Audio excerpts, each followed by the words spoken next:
ನಮಸ್ತೆ ಪ್ರಿಯ ವೀಕ್ಷಕರೇ, ನಾನು ಶಿವಕುಮಾರಿ ಅಂತ. ನಾನು ಹಾಸ್ಪಿಟ್ಲಲ್ಲಿ ವರ್ಕ್ ಮಾಡ್ತಾ ಇದ್ದೀನಿ. ನನಗೆ ಸ್ವಲ್ಪ ಹೆಲ್ತ್ ಪ್ರಾಬ್ಲಮ್ ಇತ್ತು, ಫೈಲ್ಸು ಮತ್ತು ಅನಿಮಿಯಾದು ಪ್ರಾಬ್ಲಮ್ ಇತ್ತು. ನಿಮ್ಮ ನೇಟಿವ್ ಪ್ಲೇಸಲ್ಲಿ ಎಲ್ಲಿಂದ ಬಂದಿದ್ದೀರಿ?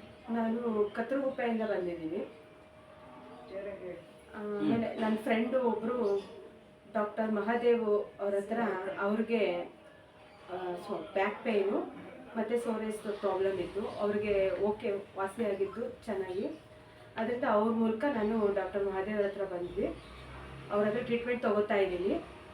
ಈಗ 15 ಡೇಸ್ ಆಯಿತು. 15 ಡೇಸ್ಗೆ ನನಗೆ ಫೈಲ್ಸು ನಾರ್ಮಲ್ ಆಗಿದೆ. ಟ್ರೀಟ್ಮೆಂಟ್ ಏನು ತಗೋತಾ ಇದ್ರಿ ಅದನ್ನ ಹೇಳಿ? ಅದೇ ಫೈಲ್ಸ್ ತೊಗೋತಾ ಇದ್ದೆ. ಫೈಲ್ಸು ಮತ್ತು ಫೈಲ್ಸ್ ಎಷ್ಟು ದಿವಸದಿಂದ ಆಯ್ತು ನಿಮ್ದು, ಅಥವಾ ಎಷ್ಟು ವರ್ಷದಿಂದ ಆಯ್ತು? ಫೈಲ್ಸು ಈಗ ಸದ್ಯ ಒಂದೂವರೆ ವರ್ಷದಿಂದ ಇತ್ತು. ಮತ್ತು ಮಾಮೂಲಿ ಮೆಡಿಷನ್ ಎಲ್ಲ ತೊಗೊಂಡಿದ್ದೆ, ಅದೆಲ್ಲ ಯಾಕೂ ಕಮ್ಮಿ ಆಗಿರಲಿಲ್ಲ ನನಗೆ. ಸರಿ ಅಂದ್ಬಿಟ್ಟು ಇವಾಗ ಡಾಕ್ಟರ್ ಮಹಾದೇವ್ ಹತ್ರ ಬಂದಿದ್ದೀನಿ. ಅವರು 15 ಡೇಸಿಂದ ಕೊಟ್ಟಿದ್ದಾರೆ. ಅದರಿಂದ ಪರವಾಗಿಲ್ಲ, ಓಕೆ, ಕಮ್ಮಿ ಆಗಿದೆ. ಫೈಲ್ಸು ಕಮ್ಮಿ ಆಗಿದೆ. ಮತ್ತು ಅನಿಮಿಯಾ ಇತ್ತು. ಬಿಸಿಲಿಗೆ ಹೋದರೆ ಕಣ್ಣು ಬಿಡಕ್ಕೆ ಆಗ್ತಾ ಇರಲಿಲ್ಲ ನನಗೆ. ಅನಿಮಿಯಾ ಅಂದ್ರೆ ಏನು ಅಂತ ಹೇಳಿ, ಪಾಪ ಹಳ್ಳಿ ಜನಗಳು ಬ್ಲಡ್ ಕಮ್ಮಿ ಆಗಿತ್ತು. ಫುಲ್ಲು 8 ಆಗ್ಬಿಟ್ಟಿತ್ತು. ಅದರಿಂದ ನನಗೆ ಬಿಸಿಲಿಗೆ ಹೋದ್ರೆ ಆಗ್ತಾ ಇರಲಿಲ್ಲ. ಮತ್ತು ಸುಸ್ತಿತ್ತು, ಓಡಾಡೋಕ್ಕಾಗ್ತಾ ಇಲ್ಲ, ತುಂಬ ಸುಸ್ತಾಗ್ತಿತ್ತು. ಸರಿ ಅಂದ್ಬಿಟ್ಟು ಡಾಕ್ಟರ್ ಕಾಂಟ್ಯಾಕ್ಟ್ ಮಾಡಿದೆ. ಡಾಕ್ಟರ್ ಮಹಾದೇವ್ ಹತ್ರ ಬಂದು ಮೆಡಿಷನ್ ತೊಗೊಳ್ತಾ ಇದ್ದೀನಿ. ಈಗ ಪರವಾಗಿಲ್ಲ, ಕಮ್ಮಿ ಆಗಿದೆ. ಬಿಸಿಲಲ್ಲೆಲ್ಲ ಓಡಾಡ್ತೀನಿ, ಮತ್ತು ತುಂಬ ಓಡಾಡ್ತೀನಿ. ಸುಸ್ತು ಕಮ್ಮಿ ಆಗಿದೆ. ಮತ್ತು ಬಿಸಿಲಿಗೂ ಚೆನ್ನಾಗಿ ಕಣ್ಣು ಬಿಟ್ಕೊಂಡು ಚೆನ್ನಾಗಿ ಕ್ಯೂರ್ ಆಗಿದೆ. ಚೆನ್ನಾಗಿ ಟ್ರೀಟ್ಮೆಂಟ್ ಕೊಟ್ಟಿದ್ದಾರೆ ಸರ್. ಬಿಸಿಲಲ್ಲಿ ಯಾರು ಕಣ್ಣು ಬಿಟ್ಕೊಂಡೆ ಓಡಾಡಬೇಕು? ಅಲ್ಲ, ಸ್ವಲ್ಪ ನನಗೆ ಕಣ್ಣು ಸ್ವಲ್ಪ ಮಂಜಾಗ್ತಿತ್ತು, ಬಿಡಕ್ಕೆ ಆಗ್ತಾ ಇರಲಿಲ್ಲ. ತುಂಬ ಬಿಸಿಲು ಬಂದರೆ ಬಿಸಿಲಲ್ಲೇ ನಿಂತ್ಕೊಳಕ್ಕೆ ಆಗ್ತಾ ಇರಲಿಲ್ಲ ನನಗೆ. ಸ್ವಲ್ಪ ಕಣ್ಣು ಬಿಡಕ್ಕೆ ಆಗ್ತಾ ಇಲ್ಲ ಸರಿಯಾಗಿ. ತುಂಬ ಒಂಥರ ಮಂಜಾಗಿ ಆಗ್ತಿತ್ತು. ಬಸ್ ಬೋರ್ಡ್ ನೋಡಕ್ ಆಗ್ತಾ ಇರಲಿಲ್ಲ, ಅಷ್ಟು ಸ್ವಲ್ಪ ಪ್ರಾಬ್ಲಮ್ ಆಗಿತ್ತು. ಕಡಿಮೆ ಆಗಿದೆಯಾ? ಸುಸ್ತೆಲ್ಲ ಓಕೆ, ಕಮ್ಮಿ ಆಗಿದೆ. ಅಲ್ಲ, ನೀವು ಹೇಳ್ತಾ ಇರೋದಲ್ಲ ಸತ್ಯನಾ? ಸತ್ಯನೇ. ನನಗೆ ಬೆಟ್ಟು ಫ್ಲೋರ್ ಹತ್ತಕ್ಕೆ ಆಗ್ತಾ ಇರಲಿಲ್ಲ ಡ್ಯೂಟಿ ಮಾಡಬೇಕಾದ್ರೆ.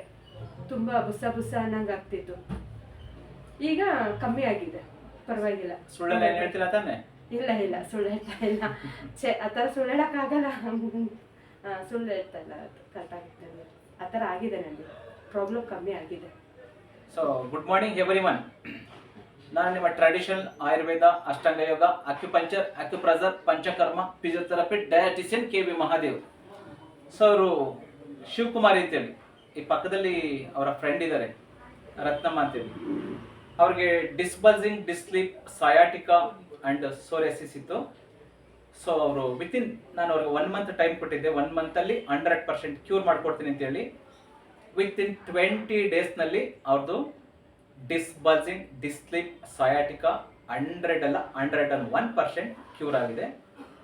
ಸೊ ಸ್ವಲ್ಪ ಶೋಲ್ಡರ್ ಪೇನ್ ಇದೆ ಅಂತೇಳಿ, ಅದು ಒಂದು 2.5 ಇಯರ್ಸಿಂದ ಅವ್ರಿಗೆ ಶೋಲ್ಡರ್ ಪೇನ್ ಇದೆ.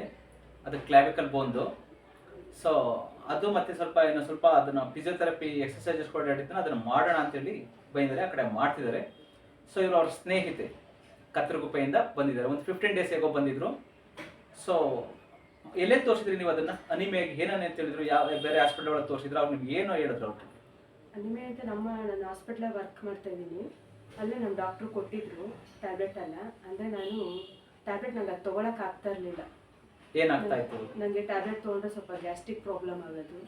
ಮತ್ತು ನಾನು ತುಂಬ ಅತಿಯಾಗಿ ಟ್ಯಾಬ್ಲೆಟ್ ತೊಗೊಂಡ್ರೂ ನನಗೆ ಬಾಡಿ ಸ್ವಲ್ಪ ಇದು ಉಬ್ಬದಂಗೆ ಆಗೋದು, ಒಂಥರ ತುಂಬ ಟಯರ್ಡ್ ಆದಂಗೆ ಆಗೋದು, ಸುಸ್ತ ಥರ ಆಗ್ತಿತ್ತು. ಟ್ಯಾಬ್ಲೆಟ್ ನಂಗೆ ಅವತ್ತಿಂದನೂ ಆಗ್ತಾ ಇರಲಿಲ್ಲ. ನಾನು ಜಾಸ್ತಿ ಮೆಡಿಷನ್ ತೊಗೋತಾ ಇರಲಿಲ್ಲ. ನನಗೆ ನೆಗಡಿ, ಕೆಮ್ಮು, ಜ್ವರ ಬಂದಾಗ ಮಾತ್ರ ತೊಗೋತಾ ಇದ್ದೆ. ಹಂಗಾಗಿ ನಾನು ಬಿಟ್ಬಿಟ್ಟಿದ್ದೆ, ಅಲ್ಲಿ ತೊಗೋತಾ ಇರಲಿಲ್ಲ. ಸ್ವಲ್ಪ ಅರ್ಧ ಮಾಡ್ತಾ ಇದ್ದೆ. ಅವ್ರು ಕೊಟ್ಟಿದ್ದು ನಿಮ್ಗೆ ಅನಿಮಿಯಾ ಕೊಟ್ಟಿದ್ದು ಮೆಡಿಸಿನ್ಸ್ ಅದ್ರ ಟ್ಯಾಬ್ಲೆಟ್ ತಗೊಂಡ್ಮೇಲೆ ನಿಮ್ಗೆ ಸೈಡ್ ಎಫೆಕ್ಟ್ ಜಾಸ್ತಿ ಆಯ್ತಾ? ಆ ಥರ ಸೈಡ್ ಎಫೆಕ್ಟ್ ಆಗ್ತಿತ್ತು ನನಗೆ. ಮತ್ತೆ ಇಂಜೆಕ್ಷನ್ ತೊಗೊಳಕ್ಕೆ ಹೇಳಿದ್ರು. ನಂಗೆ ಇಂಜೆಕ್ಷನ್ ತೊಗೊಳಕ್ಕೂ ಯಾಕೋ ನಂಗೆ ಮನಸ್ಸಾಗಲಿಲ್ಲ. ಇಂಜೆಕ್ಷನ್ ಯಾವುದಕ್ಕೆ? ರಕ್ತ ಹೆಚ್ಚಾಗೋದಕ್ಕೆ ಹೇಳಿದ್ರು ಇಂಜೆಕ್ಷನ್. ಅದು 2,500 ರೂಪಾಯಿ, 4,000 ರೂಪಾಯಿ ತನಕ ಇದೆ ಅದು ಮೆಡಿಸಿನ್. 4,000 ರೂಪಾಯಿ ಒಂದು ಇಂಜೆಕ್ಷನ್? 4,000 ರೂಪಾಯಿ ಒಂದು ಇಂಜೆಕ್ಷನ್ ಇಲ್ಲ. ನೀವು ಭಯ ಪಟ್ಕೊಂಡು ತಗೊಳ್ಳಿಲ್ವಾ, ಅಥವಾ ಯಾಕೆ ತಗೊಳ್ಳಿಲ್ಲ? ನಂಗೆ ಭಯದಿಂದಲೇ ತಗೊಳ್ಳಿಲ್ಲ. ಓಕೆ. ಯಾಕೆಂದ್ರೆ ಮೆಡಿಸಿನ್ ತಗೊಂಡ್ರೆ ನನಗೆ ಬಾಡಿ ಸ್ವಲ್ಪ ಏರುಪೇರು ಆಗ್ತಿತ್ತಲ್ಲ. ಇನ್ನು ಇಂಜೆಕ್ಷನ್ ತಗೊಂಡ್ರೆ ನಮ್ಗೆ ಏನ್ ಪ್ರಾಬ್ಲಮ್ ಆಗುತ್ತೋ ಅಂತ ನಂಗೆ ಸ್ವಲ್ಪ ಭಯ ಇತ್ತು. ಅದು ನಿಮ್ಮ ಹಾಸ್ಪಿಟಲ್ ಅಲ್ಲೇ ಡಾಕ್ಟರ್ ನಿಮ್ಗೆ ಹೇಳಿದ್ದ?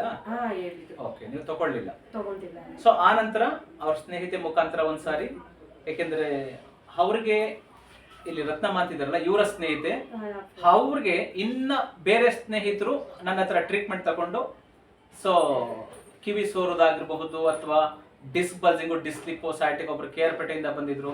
ಹಾಗೆ ಅವರುಗಳೆಲ್ಲ ಸಂಪೂರ್ಣ ಗುಣಮುಖರಾಗಿ ಡಾಕ್ಟರ್ ಕೈಗುಣ ಚೆನ್ನಾಗಿದೆ, ಚೆನ್ನಾಗಿ ನೋಡ್ತಾರೆ. ಸೊ ಅವರು ಯೋಗ ಟೀಚರ್ ಕೂಡ ಹೌದು, ಸುಮಾರು ಸ್ಕೂಲು ಕಾಲೇಜುಗಳಲ್ಲಿ ಯೋಗ ಕೂಡ ತಗೊಂತಾರೆ. ಇಲ್ಲ ಕೈಗುಣ ಚೆನ್ನಾಗಿದೆ, ತುಂಬಾ ಕೇರ್ ಮಾಡ್ತಾರೆ ಅಂತ ಹೇಳಿದ್ರು ಅಂತೇಳಿ ನಾನು ಓಡ್ಕೋತಿಲ್ಲ, ಅವ್ರು ಹೇಳಿದ್ದನ್ನು ನಾನು ಹೇಳ್ತೀನಿ. ಸೊ ಅವ್ರಿಗೆ ಕಳಿಸಿದ್ರು, ಅವ್ರ ಗುಣ ಆದ್ಮೇಲೆ ಇವರು ಕರ್ಕೊಂಡು ಬಂದ್ರು. ಸೊ ಇವ್ರಿಗೆ ವಿತಿನ್ 15 days ಅಲ್ಲಿ ಸ್ವಲ್ಪ ಅದು ಪೈಲ್ಸ್ ಸ್ವಲ್ಪ ಪ್ರಾಬ್ಲಮ್ ಇತ್ತು.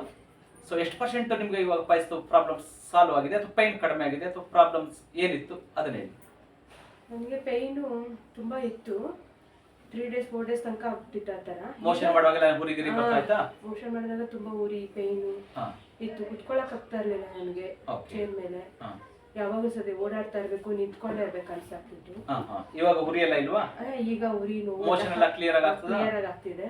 ಕಾನ್ಸ್ಟಿಪೇಷನ್ಸ್ ಅಂಡ್ ಪೈಲ್ಸ್, ಕಾನ್ಸ್ಟಿಪೇಷನ್ ಬರುತ್ತೆ, ಕಾನ್ಸ್ಟಿಪೇಷನ್ ಇಂದ ಪೈಲ್ಸ್ ಆಗ್ತದೆ. ಓಕೆ ಇದು ಈಗ ನಾರ್ಮಲ್ ಆಗಿದ್ದೀನಿ, ಏನು ನೋವು ಹೋಗ್ತಾ ಏನಿಲ್ಲ, ಕುತ್ಕೊಳ್ಳೋದು ಮಾಡೋದೆಲ್ಲ ಮಾಡ್ತಾ. ಬಟ್ 1 month 15 days ಅದು ಸರಿ ಹೋಗುದಿಲ್ಲ. ನಾನು 3 months ಹೇಳಿದ್ದೀನಿ ಅವ್ರಿಗೆ, ಅದಕ್ಕೆ ಡಯಟ್ ಕೂಡ ಹೇಳಿದ್ದೀನಿ.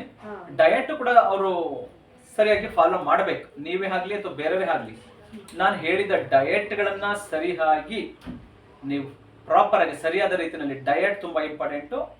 ಸೊ ನಾನು ಏನೇನೋ ತಗೋಬೇಕು ಅಂತ ಹೇಳ್ತೀನಿ ಅದನ್ನ ಮಾತ್ರ ತಗೋಬೇಕು, ನಾನು ಏನೇನು ತಿನ್ನಬಾರ್ದು ಅಂತ ಹೇಳ್ತೀನಿ ಅದನ್ನ ತಿನ್ನಬಾರ್ದು. ಜೊತೆಗೆ ನಾನು ಕೊಟ್ಟೆ ಮೆಡಿಸಿನ್ಸ್ ಅನ್ನ ಸರಿಯಾಗಿ, ಸೊ ಇವ್ರಿಗೆ ಅನಿಮಿಯಾಗಿ ನಾನು ಆಲ್ರೆಡಿ 2 ಬಾಟಲ್ ಮೆಡಿಸಿನ್ಸ್ ಕೊಟ್ಟಿದ್ದೀನಿ, ಇನ್ನು 1 ಬಾಟಲ್ ಮಾತ್ರ ಬ್ಯಾಲೆನ್ಸ್ ಇದೆ.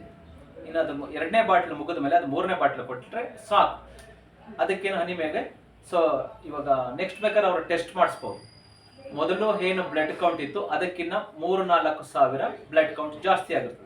ಯಾಕೆಂದ್ರೆ ನಾನು ಅವ್ರದ್ದು ಕಣ್ಣು ಮತ್ತೆ ಟಂಗು ಮತ್ತೆ ನೈಲ್ಗಳನ್ನು ನೋಡಿದ್ರೆ ಗೊತ್ತಾಗ್ತದೆ. ಮೊದಲು ನಾನು ನೋಡಿದ್ರೆ ಎಲ್ಲ ಕಣ್ಣು ಪೂರ್ತಿ ಬಿಳುಪಿತ್ತು, ಮತ್ತೆ ನಾಲ್ಗೆ ಆ ಪಿಂಕ್ ಕಲರ್ ಇರಲಿಲ್ಲ, ಮತ್ತೆ ಫಿಂಗರ್ನ ಈ ತರ ಅಂದ್ರೆ ನೈಲ್ಗಳನ್ನ ಟಚ್ ಮಾಡಿದ್ರೆ ಅಲ್ಲಿ ಪಿಂಕ್ ಕಲರ್ ಬರ್ತಿಲ್ಲ, ಫುಲ್ ಎಲ್ಲ ವೈಟ್ ಆಗಿತ್ತು. ಇವಾಗ ಟೆಸ್ಟ್ ಮಾಡಿದೆ ನಾನು, ಸೊ ಬೆಟರ್ ನಾವು. ಸೊ ನನ್ನ ಲೆಕ್ಕದಲ್ಲಿ 100ರಲ್ಲಿ ಒಂದು 60% ರಕ್ತ ಅಂದ್ರೆ RBC ಹಿಮೋಗ್ಲೋಬಿನ್ ಜಾಸ್ತಿ ಆಗಿದೆ. ಇನ್ನು 1 ಬಾಟಲ್ ತಗೊಂಡ್ರೆ ಸಾಕು, ಆ ಪ್ರಾಬ್ಲಮ್ ಸಾಲ್ವ್. ಬಟ್ ಇನ್ನು 2 ತಿಂಗಳಿಗೆ ಸ್ವಲ್ಪ ನ್ಯೂರೋಪತಿ ಪ್ರಾಬ್ಲಮ್ಸ್ ಇದೆ. ನ್ಯೂರೋ ಪ್ರಾಬ್ಲಮ್ಸ್ ಸ್ವಲ್ಪ ಇಲ್ಲೆಲ್ಲ ಮಸಲ್ಸ್ ಕೂಡ ಪೈನು, ಆ ಬ್ಯಾಕಲ್ಲಿ ಶೋಲ್ಡರ್ಲಿ ಅದೆಲ್ಲ, ಅದು ಸ್ವಲ್ಪ ನ್ಯೂರೋಪತಿ ಪ್ರಾಬ್ಲಮ್ಸ್ ಇದೆ. ಅದಕ್ಕೆ ಜೊತೆಗೆ ಇನ್ನೊಂದು ಪೈಲ್ಸ್ಗೆ ಮತ್ತೆ ಅದು ರಿಪೀಟ್ ಆಗಬಾರ್ದು ಅಂತೇಳಿ ಇನ್ನೊಂದು 2 ತಿಂಗಳು ಮೆಡಿಸಿನ್ಸ್ ತಗೊಂಡ್ರೆ ಸೊ ಅವ್ರದ್ದು 100% ಪ್ರಾಬ್ಲಮ್ ಸಾಲ್ವ್ ಆಗ್ತದೆ. ಸೊ ಪಬ್ಲಿಕ್ಗೆ ಅಥವಾ ಜನರಿಗೆ ಏನು ಹೇಳೋದಕ್ಕೆ ಇಷ್ಟಪಡ್ತೀವಿ? ಜನರಿಗೆ ಏನು ಹೇಳ್ತೀನಿ ಅಂದರೆ, ನನಗೆ ಆಪ್ರೇಷನ್ ತನಕ ಹೊಟ್ಟೋಗ್ಬಿಟ್ಟಿತ್ತು. ನನಗೆ ಆಪ್ರೇಷನ್ ಮಾಡಿಸ್ಕೋಬೇಕು ಅಂತ ಹೇಳಿದರು. ನನಗೆ ಆಪ್ರೇಷನ್ ಮಾಡಿಸ್ಕೊಳ್ಳೋಕ್ಕೂ ಇಷ್ಟ ಇರಲಿಲ್ಲ. ಈ ಥರ ಮೆಡಿಷನಲ್ಲಿ ತುಂಬ ಚೆನ್ನಾಗಿ ಕ್ಯೂರ್ ಆಗುತ್ತೆ. ಅದಕ್ಕೆ ನೀವು ಆಲ್ಮೋಸ್ಟು ಈ ಹಾಸ್ಪಿಟ್ಲ್ಗಳಲ್ಲಿ ಇಂಜೆಕ್ಷನು ಮಾತ್ರೆ ಈ ಆಪ್ರೇಷನ್ನು ಅನ್ನೋದಕ್ಕಿಂತ ನಮ್ಮ ಡಾಕ್ಟ್ರು ಮಾದೇವ್ ಸರ್ ಹತ್ರ ಬಂದರೆ ಚೆನ್ನಾಗಿ ಕ್ಯೂರ್ ಆಗುತ್ತೆ, ಮತ್ತು ಚೆನ್ನಾಗೂ ಕೊಡ್ತಾರೆ ಮೆಡಿಷನ್ ಅವರು. ನಮಗೆಲ್ಲ ಒಳ್ಳೇದಾಗಿದೆ, ಚೆನ್ನಾಗಿ ಕ್ಯೂರ್. ಮೆಡಿಸನ್ಸ್ ನ ಕೊಡೋದಕ್ಕೆ ಅದು MBBS ಓದಬೇಕು ಅಂತೇನಿಲ್ಲ, ದೊಡ್ಡ ಸರ್ಜನ್ನೇ ಹಾಕಬೇಕು ಅಂತೇನಿಲ್ಲ. ನಿಮಗೆ ಆ ರೋಗಿಯ ರೋಗ ಲಕ್ಷಣಗಳು, ಸಿಂಪ್ಟಮ್ಸು, ಕಾಯಿಲೆ ಯಾವ ಸ್ಟೇಜ್ನಲ್ಲಿದೆ, ಹಿಂದೆ ಏನೇನು ಟ್ರೀಟ್ಮೆಂಟ್ ಯಾರ ಹತ್ರ ತಗೊಂಡಿದ್ದಾರೆ, ಅವರ ರಿಪೋರ್ಟ್ಗಳು ಏನಿದೆ. ಸೊ ನಿಮ್ಮ ಅದು ಎಕ್ಸ್ರೇ ರಿಪೋರ್ಟ್ ಇರಬಹುದು ಅಥವಾ MRI ರಿಪೋರ್ಟ್ ಇರಬಹುದು, CT scan, PET scan, ECG ಅಥವಾ ಬ್ಲಡ್ ರಿಪೋರ್ಟು, ಯೂರಿನ್ ರಿಪೋರ್ಟು, ಇದನ್ನ ನೋಡಿಬಿಟ್ಟು ನಿಮ್ಗೆ ಅದನ್ನ ನೋಡೋಕ್ಕೆ ಎಕ್ಸ್ಪೀರಿಯನ್ಸ್ ಇರಬೇಕು, ಗೊತ್ತಿರಬೇಕು, ಅನುಭವ ಇರಬೇಕು. ನೋಡಿ ಅವ್ರಿಗೆ ಸಮಸ್ಯೆ ಏನು ಅಂತೇಳಿ ಪೇಷಂಟ್ ಹತ್ರ ಸಿಂಪ್ಟಮ್ಸನ್ನ ನಾವು ನೋಡಬೇಕು, ರೋಗಿ ನೋಡಬೇಕು, ರೋಗ ಲಕ್ಷಣ ತಿಳ್ಕೋಬೇಕು, ಅದಕ್ಕೆ ಸರಿ ಹೊಂದುವಂತಹ, ಅದಕ್ಕೆ ಬೇಗ ಕ್ಯೂರ್ ಮಾಡುವಂತಹ, ಯಾವುದೇ ದುಷ್ಪರಿಣಾಮಗಳು ಅಡ್ಡ ಪರಿಣಾಮಗಳು ಆಗದೆ ಇರುವಂತಹ ಔಷಧಿ. ನೀವು ನಾಟಿ ಔಷಧಿ ಕೊಡ್ತಿರೋ, ಸಿದ್ಧ ಔಷಧಿ ಕೊಡ್ತಿರೋ, ಹಾಲೋಪತಿ ಕೊಡ್ತಿರೋ, ಹೋಮಿಯೋಪತಿ ಕೊಡ್ತಿರೋ ಅಥವಾ ಆಯುರ್ವೇದ ಕೊಡ್ತಿರೋ, ಅದು ನೀವು ಯಾವ ಡಾಕ್ಟರ್, ನೀವು ಯಾವ ವೈದ್ಯರು ಅನ್ನೋದು ಡಿಪೆಂಡ್ ಆಗೋದಿಲ್ಲ. ನಿಮ್ಮ ಅನುಭವ, ಪೇಷಂಟನ್ನ ನೀವು ಯಾವ ರೀತಿ ಟ್ರೀಟ್ ಮಾಡ್ತೀರಿ, ಅವ್ರನ್ನ ನೀವು ಎಷ್ಟು ವಿಶ್ವಾಸಕ್ಕೆ ತಗೊಂತೀರಿ.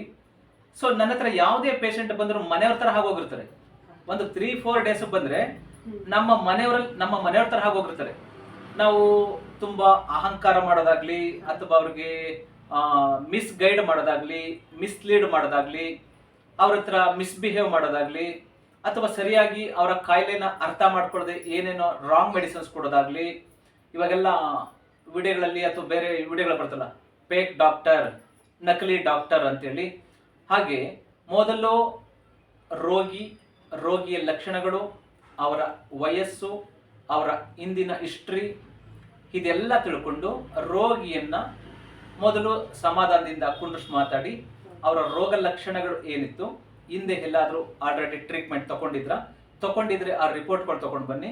ಅಥವಾ ಇಲ್ಲ ಅಂದರೆ ನಮ್ಮ ಅನುಭವದಲ್ಲಿ ಅವ್ರಿಗೆ ಏನು ಬೇಕಾಗ್ತದೆ ಆ ರಿಪೋರ್ಟನ್ನು ತರಿಸ್ಕೊಂಡು ಆ ರಿಪೋರ್ಟ್ ಆಧಾರದ ಮೇಲೆ ರೋಗಿಯ ರಿಪೋರ್ಟ್ಗಿನ್ನ ಮೇಯ್ನ್ ಆಗಿ ರೋಗಿಯ ರೋಗ ಮತ್ತು ರೋಗ ಲಕ್ಷಣಗಳನ್ನು ತಿಳ್ಕೊಂಡು ಅದಕ್ಕೆ ಸರಿ ಹೊಂದುವಂತಹ ಮೆಡಿಸಿನ್ಸ್ಗಳು ಯಾವುದು ನಮ್ಮ ಟ್ರೆಡಿಷನಲ್ ಆಯುರ್ವೇದ ಮೆಡಿಸಿನ್ಸ್ ಏನಿದೆ ಅದನ್ನ ಸರಿಯಾಗಿ ಇವರ ವಯಸ್ಸು ಅಥವಾ ಇವರ ಹಿಸ್ಟ್ರಿ ಅಥವಾ ಇವರ ರಿಪೋರ್ಟು, ರೋಗಿಯ ರೋಗ ಲಕ್ಷಣಗಳು ಇದೆಲ್ಲವನ್ನ ತಿಳ್ಕೊಂಡು ಇವ್ರದ್ದು ವಾತ ಪ್ರಕೃತಿನ, ಪಿತ್ತ ಪ್ರಕೃತಿನ, ಕಫ ಪ್ರಕೃತಿನ ಈ ಆಧಾರದ ಮೇಲೆ ಮೆಡಿಸಿನ್ಸನ್ನು ಅಡ್ಜಸ್ಟ್ ಮಾಡಿ ಎಷ್ಟು ತಿಂಗಳು ಅಥವಾ ಎಷ್ಟು ದಿವಸ ಎಷ್ಟು ಡೋಸ್ ತಗೋಬೇಕು, ಅದಕ್ಕೆ ಡಯಟ್ ಏನಿರ್ ಹೇಳಬೇಕು, ಈ ಒಂದು ಜ್ಞಾನ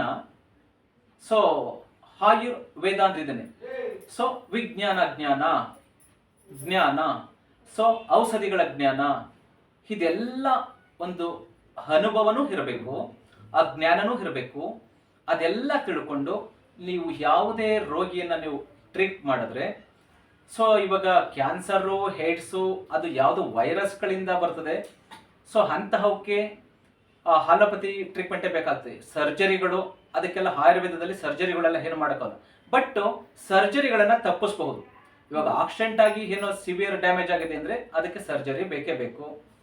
ಈಗ ಸರ್ವಿಕಲ್ ಸ್ಪಾಂಡಿಲೈಟಿಸು, ಲಂಬರ್ ಸ್ಪಾಂಡಿಲೈಟಿಸು, ನೀ ಜಾಯಿಂಟ್ ಪೇನು, ಹೀಲ್ ಪೇನು, ಈ ಥರದ್ದಕ್ಕೆಲ್ಲ ಆಪರೇಷನ್ ಅವಶ್ಯಕತೆ, ಸರ್ಜರಿ ಅವಶ್ಯಕತೆ ಇಲ್ಲ. ಅದಕ್ಕೆ ನಿಮ್ಮ ಜ್ಞಾನ, ನಿಮ್ಮ ಎಫರ್ಟು, ನೀವು ಎಷ್ಟು ವರ್ಷದಿಂದ ಅದರಲ್ಲಿ ಅನುಭವ ಇದೆ, ನೀವು ಎಷ್ಟು ಅದರ ಬಗ್ಗೆ ತಿಳ್ಕೊಂಡಿದ್ದೀರಿ, ಯಾವ್ಯಾವ ಮೂಲಗಳಿಂದ ತಿಳ್ಕೊಂಡಿದ್ದೀರಿ, ಅದಕ್ಕೆ ಸರಿಯಾದ ಔಷಧಿಯ ಕ್ರಮಗಳು ಅಥವಾ ಏನು ಟ್ರೀಟ್ಮೆಂಟ್ ಮಾಡ್ಬೋದು. ಇದೆಲ್ಲದರ ನಿಮಗೆ ಜ್ಞಾನ ಇದ್ದರೆ, ಅಂದ್ರೆ ಜ್ಞಾನ ಏನು ಸುಮ್ಮನೆ ಬರೋದಿಲ್ಲ ನಿಮಗೆ. ಅದಕ್ಕೂ ನೀವು 10 ವರ್ಷ, 20 ವರ್ಷ, 25 ವರ್ಷ, 30 ವರ್ಷ ಅದರಲ್ಲೇ 24 ಗಂಟೆ ಟೈಮು ನೀವು ಅದರಲ್ಲಿ ಕಂಪ್ಲೀಟ್ ಇನ್ವಾಲ್ವ್ ಆಗಿರಬೇಕು. ಎಲ್ಲ ಮೂಲಗಳಿಂದ ತಿಳ್ಕೋಬೇಕು. ಅದನ್ನು ತಿಳ್ಕೊಂಡು ಅದಕ್ಕೆ ಸರಿಯಾದ ಮೆಡಿಸಿನ್ಸ್ ಯಾವುದು, ಈ ಮೆಡಿಸಿನ್ಸ್ ಕೊಡೋದ್ರಿಂದ ಬೇರೆ ಯಾವುದೇ ಅಡ್ಡ ಪರಿಣಾಮಗಳು ಆಗೋದಿಲ್ವಾ, ರೋಗಿಯ ಪ್ರಾಣಕ್ಕೆ ಅಪಾಯ ಆಗೋದಿಲ್ವಾ, ಅಥವಾ ಆ ವ್ಯಕ್ತಿಯ ಆರ್ಗನ್ಸ್ಗಳು ಡ್ಯಾಮೇಜ್ ಆಗೋದಿಲ್ವಾ, ಇದನ್ನು ಸೈಡ್ ಎಫೆಕ್ಟ್ ಅಂತ ಹೇಳ್ತೀವಿ. ಈ ಥರ ತಿಳ್ಕೊಂಡು ವೈದ್ಯ ವೃತ್ತಿಯನ್ನು ಮಾಡಿದ್ರೆ ಅದು ನೀವು ಪಾರಂಪರಿಕನಾದರೂ ಮಾಡಿ, ಟ್ರೆಡಿಷನಲ್ ಆದರೂ ಮಾಡಿ, ನಾಟಿನಾದರೂ ಮಾಡಿ, ಸಿದ್ಧೌಷಧನಾದರೂ ಮಾಡಿ, ಹೋಮಿಯೋಪತಿನಾದರೂ ಮಾಡಿ, ಹಾಲೋಪತಿನಾದರೂ ಮಾಡಿ. ಬಟ್ ಒಬ್ಬ ವೈದ್ಯ ಅನ್ನಿಸ್ಕೊಂಡವನಿಗೆ, ಒಬ್ಬ ಡಾಕ್ಟರ್ ಅನ್ನಿಸ್ಕೊಂಡವನಿಗೆ ಇಷ್ಟು ಬೇಸಿಕ್ ಇರಬೇಕು.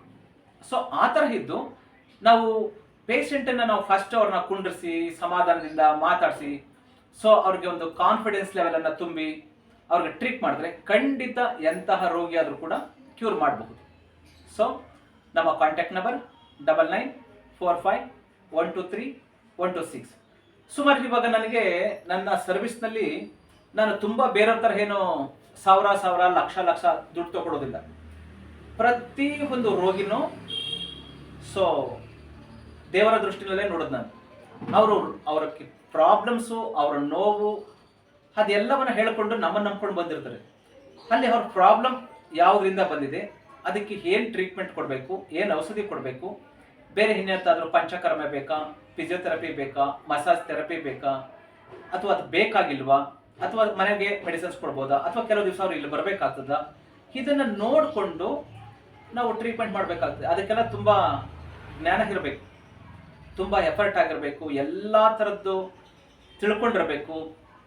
ಆ ಥರ ತಿಳ್ಕೊಂಡು ಯಾರೇ ವೈದ್ಯಕೀಯ ವೃತ್ತಿಯನ್ನು ಮಾಡಿದ್ರೆ ಅದರಲ್ಲಿ ನಮಗೆ ದೇವರು ಖಂಡಿತ ದಾರಿ ತೋರಿಸ್ತಾನೆ. ಅದನ್ನು ಬಿಟ್ಟು ಹಣ ಮಾಡುವ ಉದ್ದೇಶದಿಂದ ಜನರನ್ನ ಫ್ರಾಡ್ ಮಾಡೋದಕ್ಕೆ, ಮೋಸ ಮಾಡೋದಕ್ಕೆ, ಗೊತ್ತಿಲ್ಲದಂತಹ ರಾಂಗ್ ಮೆಡಿಸಿನ್ಸ್ಗಳನ್ನು ಕೊಟ್ಟು ಆರ್ಗನ್ಗಳು ಡ್ಯಾಮೇಜ್ ಮಾಡಿ ಪ್ರಾಣಕ್ಕೆ ಅಪಾಯವನ್ನು ತಂದೊಡ್ಡುವಂತಹ ಕೆಲಸಗಳನ್ನು ಯಾರು ಕೂಡ ಮಾಡಬಾರ್ದು. ನಾವು 1000 ಕೋಟಿ ಇದ್ರೂ, ಅದು ನನ್ನ ಹತ್ರ ಇದ್ದಾರೆ 800 ಕೋಟಿ 900 ಕೋಟಿ ಪ್ರಾಪರ್ಟಿ ಇರುವಂತಹವರು ನಮಗೆ ಗೊತ್ತಿರೋರು ಇದ್ದಾರೆ, ನನ್ನ ಪೇಷಂಟ್ಗಳಿದ್ದಾರೆ. ಅವರೆಲ್ಲರೂ ಕೂಡ ಮನಸ್ಸಿಗೆ ಒಂದು ನೆಮ್ಮದಿ ಅನ್ನೋದಿಲ್ಲ. ಮನುಷ್ಯ ಅಂದ್ರೇನು, ಅವನ ಪಾಪ ಮತ್ತು ಪುಣ್ಯ, ಧರ್ಮ, ಕರ್ಮ, ಸಂಚಿತ ಕರ್ಮಗಳು, ಪ್ರಾರಬ್ಧ ಕರ್ಮಗಳು, ಇದು ಸತ್ಯನ ಸುಳ್ಳ, ಇದ್ರ ಬಗ್ಗೆ ನನಗೆ ಆಧ್ಯಾತ್ಮಿಕವಾಗಿ ನಾನು ಒಬ್ಬ ಯೋಗ ಗುರು ಆಗೋದ್ರಿಂದ ತುಂಬ ಚೆನ್ನಾಗಿ ಜೀವನವನ್ನು ಅರ್ಥ ಮಾಡ್ಕೊಂಡಿದ್ದೀನಿ. ಸೊ ನಾವು ಇದ್ದಷ್ಟು ದಿವಸ ನಮ್ಮಲ್ಲಿ ಏನು ನಾವು ಅಷ್ಟು ವರ್ಷಗಳು ಎಫರ್ಟ್ ಹಾಕಿ ಕಲ್ತಿರುವಂತಹ ವಿದ್ಯೆ ಅದು ಮಿಸ್ಯೂಸ್ ಆಗಬಾರ್ದು. ಅದು ಸೊಸೈಟಿಗೆ ಹೆಲ್ಪ್ ಆಗಬೇಕು, ಜನರಿಗೆ ಅದು ಹೆಲ್ಪ್ ಆಗಬೇಕು, ಅವರ ನೋವು ಶಮನ ಆಗಬೇಕು, ಅವರ ರೋಗ ಗುಣ ಆಗಬೇಕು. ಅವ್ರಿಗೆ ಬರೀ ನಾನು ಸುಮ್ಮನೆ ಅವ್ರಿಗೆ ಯಾವುದೋ ಒಂದು ಟ್ರೀಟ್ಮೆಂಟ್ಗೆ ಅಂದರೆ ಒಂದು 2 ನಿಮಿಷ ನೋಡಿ ಕಳಿಸೋದಿಲ್ಲ. ಇಡೀ ಅವ್ರ ಹಿಸ್ಟ್ರಿ ಎಲ್ಲ ಕೇಳಿ ಅವ್ರದ್ದು ಮೆಂಟಲಿ ಪ್ರಾಬ್ಲಮ್ಸ್ ಇರ್ಬೋದು, ಫಿಸಿಕಲಿ ಪ್ರಾಬ್ಲಮ್ಸ್ ಇರ್ಬೋದು, ಅಥವಾ ಬೇರೆ ಬೇರೆ ಸಮಸ್ಯೆಗಳು, ಅವ್ರ ಮನೆಯ ಸಮಸ್ಯೆಗಳಿರಬಹುದು, ಅದೆಲ್ಲವನ್ನ ಕೇಳಿ ಅದಕ್ಕೆಲ್ಲ ನಾನು ಒಂದು ಪರಿಹಾರವನ್ನು ಕೊಡ್ತಿರ್ತೀನಿ. ಈಗ ಮಾಡಿ ಸರಿ ಹೋಗ್ತದೆ, ತುಂಬ ಸ್ಟ್ರೆಸ್ ಮಾಡ್ಕೋಬೇಡಿ, ದುಡ್ಡಿಂದೆ ಹೋಗಬೇಡಿ, ಹಾಸಿಗೆ ಇದ್ದಷ್ಟು ಕಾಲು ಚಾಚಿ, ಸೊ ಆದಷ್ಟು ಒಳ್ಳೆ ಕೆಲಸಗಳನ್ನು ಮಾಡಿ, ಆದಷ್ಟು ನೀವು ಸಂತೋಷವಾಗಿರಿ, ನಿಮ್ಮ ಅಕ್ಕಪಕ್ಕದಲ್ಲಿರೋರನ್ನ ಸಂತೋಷವಾಗಿಡಿ, ಧರ್ಮವಾಗಿ ನಡ್ಕೊಳ್ಳಿ. ಹೆಲ್ತನ್ನ ನೀವು ಕಾಪಾಡ್ಕೋಬೇಕು ಅಂದರೆ ನಿಮ್ಮ ಆಹಾರದ ಕ್ರಮ ಹೇಗಿರಬೇಕು, ನಿಮ್ಮ ಜೀವನದ ಕ್ರಮ ಹೇಗಿರಬೇಕು, ಇದೆಲ್ಲವನ್ನ ಗಂಟೆಗಟ್ಟಲೆ ಕುಂತ್ಕೊಂಡು ಹೇಳ್ತೀನಿ. ಸೊ ಏನೋ ಬಂದರು, ಏನೋ ಒಂದು ಪ್ರಾಬ್ಲಮ್ಸ್ ಹೇಳಿದ್ರು, ರಿಪೋರ್ಟ್ ನೋಡು, ಅಥವಾ ಅವ್ರದ್ದು ಸಿಂಪ್ಟಮ್ಸ್ಗಳು ಕೇಳು, ಏನೋ ಒಂದು ಗೊತ್ತಿದ್ದ ಯಾವುದೋ ಒಂದು ಮೆಡಿಸಿನ್ಸ್ ಕೊಟ್ಟು ಕಳಿಸು, ಆ ಥರ ನಾನು ಮಾಡೋದಿಲ್ಲ. ಸೊ ಹಾಗಾಗಿ ಅವಶ್ಯಕತೆ ಇರುವಂತಹವರು, ಸೊ ನಮ್ಮದು ಕಾಂಟ್ಯಾಕ್ಟ್ ನಂಬರು ನಾವು ತ್ಯಾಗರಾಜ್ ನಗರ ಬೆಂಗಳೂರಿನಲ್ಲಿರೋದು, ಫೋನ್ ಮಾಡಿ. ಮತ್ತು ಇಲ್ಲಿ ನನ್ನ ಹತ್ರ ನಾನು ನಿಮ್ಗೆ ಏನು ಸಾವಿರಾರು ವಿಡಿಯೋಗಳು ಮಾಡಿದ್ದೀನಿ, ಇವ್ರು ಯಾರು ನಮ್ಮ ರಿಲೇಟಿವ್ಸು, ಫ್ರೆಂಡ್ಸು ಅಥವಾ ಯಾರೂ ಅಲ್ಲ, ಅಥವಾ ಯಾರಿಗೂ ನಾನು ಹಣ ಕೊಟ್ಟು ಅಥವಾ ಹೆಸರು ಮಾಡಬೇಕು, ದುಡ್ಡು ಮಾಡಬೇಕು, ಅಥವಾ ಇನ್ಯಾವುದೋ ದುರುದ್ದೇಶದಿಂದ ನಾನು ಮಾಡೋದಿಲ್ಲ. ಸೊ ನಮ್ಮಂಥವರು ಕೂಡ ಇದ್ದೀವಿ. ಸೊ ನಿಮ್ಮ ಕಷ್ಟ ಸುಖಗಳಲ್ಲಿ ನಾವು ಕೂಡ ಸ್ಪಂದಿಸ್ತೀವಿ. ನಿಮಗೆ ಒಳ್ಳೆಯ ಸರ್ವಿಸ್ ಕೊಡೋದಕ್ಕೆ ನಮಗೆ ಎಷ್ಟು ಗೊತ್ತಿದೆಯೋ, ನಮ್ಮ ಯೋಗ್ಯತೆ ನಾವು ಎಷ್ಟು ತಿಳ್ಕೊಂಡಿದ್ವೋ ಅಷ್ಟು, ಅದನ್ನು ಮಿತಿ ಮೀರಿ ಸೊ ತುಂಬ ಬೇರೆ ಬೇರೆ ಸಮಸ್ಯೆಗಳಿಗೆ ನಾವು ಕೈ ಹಾಕೋದಕ್ಕೆ ಹೋಗೋದಿಲ್ಲ. ನನ್ನ ಕೈನಲ್ಲಿ 100% ಇದನ್ನು ಕ್ಯೂರ್ ಮಾಡ್ಬೋದು, ಇದನ್ನು ಸರಿ ಮಾಡ್ಬೋದು ಅಂದ್ರೆ ನಾನು ಆ ಪೇಷಂಟ್ಗಳನ್ನು ನೋಡ್ತೀನಿ. ಇಲ್ಲ ಅಂದರೆ ಅವರು ಎಷ್ಟೇ ಅವರು ಪ್ರೆಷರ್ ಹಾಕಿದ್ರು, ಫೋರ್ಸ್ ಮಾಡಿದ್ರು ಈ ಕಾಯಿಲೆ ಕ್ಯೂರ್ ಮಾಡೋದಕ್ಕಾಗೋದಿಲ್ಲ. ಇದ್ರ ಬಗ್ಗೆ ನನಗೇನು ನಾಲೆಡ್ಜ್ ಇಲ್ಲ ಅಂದರೆ ಸೊ ಇದಕ್ಕೆ ಸಂಬಂಧಪಟ್ಟಂತಹ ಡಾಕ್ಟರ್ಗಳನ್ನು ಕನ್ಸಲ್ಟ್ ಮಾಡಿ ಅಂತ ಹೇಳಿ ಕಳಿಸ್ತೀನಿ. ಸೊ ಇಲ್ಲಿ ತನಕ ಅದೇನೋ ದೈವಾನುಗ್ರಹವೋ ಅಥವಾ ನನ್ನ ನಾಲೆಡ್ಜೋ ಅಥವಾ ಕೈಗುಣನೋ ನೀವೇನು ಬೇಕಾದರೂ ಅಂದ್ಕೊಳ್ಳಿ, ಬಟ್ ಯಾರು ಕೂಡ ಸೊ ಇವರಿಂದ ಕ್ಯೂರ್ ಆಗಿಲ್ಲ, ನನಗೆ ಅರ್ಧಂಬರ್ಧ ಅಕಸ್ಮಾತ್ ಅವರೇನಾದರೂ ಬಿಟ್ಟಂಗೆ ಅಷ್ಟೇ. ಕಂಪ್ಲೀಟ್ ಟ್ರೀಟ್ಮೆಂಟ್ ತಗೊಂಡವ್ರು ಇಲ್ಲಿ ತನಕ ಸಾವಿರಾರು ಜನಗಳಲ್ಲಿ ಯಾರು ಕೂಡ ಇಲ್ಲಿ ತನಕ ಒಂದು ಸಣ್ಣ ಕಂಪ್ಲೇಂಟ್ ಕೂಡ ಯಾರ್ದು ಇಲ್ಲ. ಬಟ್ ಅವ್ರಿಗೆ ಡಯಟನ್ನು ಫಾಲೋ ಮಾಡೋಕ್ಕಾಗದೇ ಇರೋರು, ಈ ನಮ್ಮ ಮೆಡಿಸಿನ್ಸ್ಗಳನ್ನು ನಮ್ಮದು ಟ್ರೆಡಿಷನಲ್ ಇರೋದ್ರಿಂದ ಕಹಿ, ಒಗರು, ರುಚಿ ಒಂಥರ ಆಗ್ತಾಯಿತ್ತು, ಸೊ ಕುಡಿದಕ್ಕಾಗಲಿಲ್ಲ, ಆ ಥರ ಏನಾದರೂ ಮಧ್ಯದಲ್ಲಿ ಬಿಟ್ಟರೆ ಅಥವಾ ನೆಗ್ಲೆಕ್ಟ್ ಮಾಡ್ಕೊಂಡು ಬಿಟ್ಟರೆ ಅಥವಾ ಅವ್ರ ಕೆಲಸ ಕಾರ್ಯಗಳ ಒತ್ತಡದ ಮಧ್ಯದಲ್ಲಿ ಬಿಟ್ಟರೆ ಅದಕ್ಕೆ ನಾನು ಜವಾಬ್ದಾರಿ ಅಲ್ಲ. ಸೊ ಅಂಥವರು ಕೆಲವರು ಇದ್ದಾರೆ, ಇಲ್ಲ ಅಂತಲ್ಲ. ಅದರಲ್ಲಿ 100ರಲ್ಲಿ ಒಂದು 15% ಇರ್ಬೋದು. ಇನ್ನು 85% ನನ್ನ ಹತ್ರ ಇಲ್ಲಿ ತನಕ ಟ್ರೀಟ್ಮೆಂಟ್ ತಗೊಂಡವರು ಸೊ ಎಲ್ಲ ಸಂಪೂರ್ಣ ಗುಣಮುಖರಾಗಿದೆ. ಇವ್ರು ಸಂಪೂರ್ಣ ಗುಣಮುಖ ಅಂತ ಹೇಳ್ತಿಲ್ಲ, ಬಟ್ ಅನಿಮಿಯಾ ಏನಿದೆ ಅದು 100% ಕ್ಯೂರ್. ಬಟ್ ಪೈಲ್ಸ್ಗೆ ಅವ್ರು 3 months ಮೆಡಿಸಿನ್ಸ್ ತಗೋಬೇಕು. ನಾನು ಹೇಳ್ದಂಗೆ ಅವ್ರಿಗೆ ಏನು ನಾನು ಡಯಟ್ ಹೇಳಿದ್ದೀನಿ ಅದನ್ನು ಖಂಡಿತ ಅವ್ರು ಫಾಲೋ ಮಾಡಿದ್ರೆ ರಿಪೀಟ್ ಆಗೋದಿಲ್ಲ. ಮಧ್ಯೆ ಯಾವಾಗಲಾದ್ರೂ ಅವ್ರ ಪ್ರಾಬ್ಲಮ್ಸ್ ಇದ್ದರೆ ಅದೇ ಅಲ್ಲ, ಬೇರೆ ಏನೇ ಪ್ರಾಬ್ಲಮ್ಸ್ ಇದೆ ಅವ್ರ ಮನೆಗಳಲ್ಲಿ, ಸೊ ಅವ್ರದ್ದು ಮೈನರ್ ಏನಾದರೂ ಪ್ರಾಬ್ಲಮ್ಸ್ ಆದರೆ ಫೋನ್ ಮಾಡಿ ಕೇಳಿದ್ರೆ ನಾನು ನಿಮಗೆ ನೀವು ಮನೆಯಲ್ಲೇ ಏನು ಮಾಡ್ಕೋಬೋದು ಅಥವಾ ಅದಕ್ಕೆ ಏನು ಬೇರೆ ಸಜೆಷನ್ ಏನು ಹೇಳ್ತೀನಿ. ಸೊ ನಿಮಗೆ ಟ್ರೀಟ್ಮೆಂಟ್ ಮಾಡದೆ ಕಳಿಸ್ಬಿಟ್ಟೆ ಮತ್ತೆ ನಿಮಗೆ ಸಂಬಂಧ ನೀವು ಯಾವಾಗ ಬೇಕಾದ್ರೂ ಯಾರೇ ಬೇಕಾದರೂ ಕಾಲ್ ಮಾಡಿದ್ರೆ ಸೊ ಅಥವಾ ಇಲ್ಲಿ ಬರಬೇಕಾಗ್ತದೆ ಅಥವಾ ನೀವು ಮನೆಯಲ್ಲೇ ಅದನ್ನು ಹೇಗೆ ಸರಿ ಮಾಡ್ಕೋಬೋದು, ₹1 ಖರ್ಚಿಲ್ಲದೆ ಅದೆಲ್ಲ ನಾನು ನಿಮ್ಮ ಮನೆಯಲ್ಲೇ ಹೇಳ್ಕೊಡ್ತೀನಿ. ಮನೆಯಲ್ಲೇ ನೀವು ಹೋಮ್ ರೆಮಿಡಿ ಏನು ಮಾಡ್ಕೋಬೋದು ಅಥವಾ ಬೇರೆ ಏನು ಮಾಡ್ಕೋಬೋದು ಅದೆಲ್ಲ ನಾನು ನಿಮ್ಮ ಮನೆಯಲ್ಲೇ ಹೇಳ್ಕೊಡ್ತೀನಿ. ಪ್ರತಿ ಸಾರಿ ಬರಬೇಕು ಅಂತೇನಿಲ್ಲ. ಸಣ್ಣ ಪುಟ್ಟ ಮೈನರ್ ಶೀತ, ನೆಗಡಿ, ಕೆಮ್ಮು, ತಲೆನೋವು, ಸೊ ಬಾಡಿ ಪೇಯ್ನು ಅಥವಾ ಏನೋ ಬಿದ್ದು ಗಾಯ ಮಾಡ್ಕೊಂಡಿರ್ತೀರಿ, ಇನ್ನೇನೋ ಸಣ್ಣ ಪುಟ್ಟ ಸಮಸ್ಯೆಗಳಿದೆ ಅಲ್ಲೇ ಹೇಳ್ತೀನಿ ನಾನು. ಪ್ರತಿ ಸಾರಿ ನೀವೇನೋ ಬರಲೇಬೇಕು ಅಂತ ಏನಿಲ್ಲ. ಸೊ ಹಾಗಾಗಿ ಆ ಥರ ಅವಶ್ಯಕತೆ ಇರುವವರು ನಮ್ಮನ್ನು ಕಾಂಟ್ಯಾಕ್ಟ್ ಮಾಡಬಹುದು. Contact number 9945123126.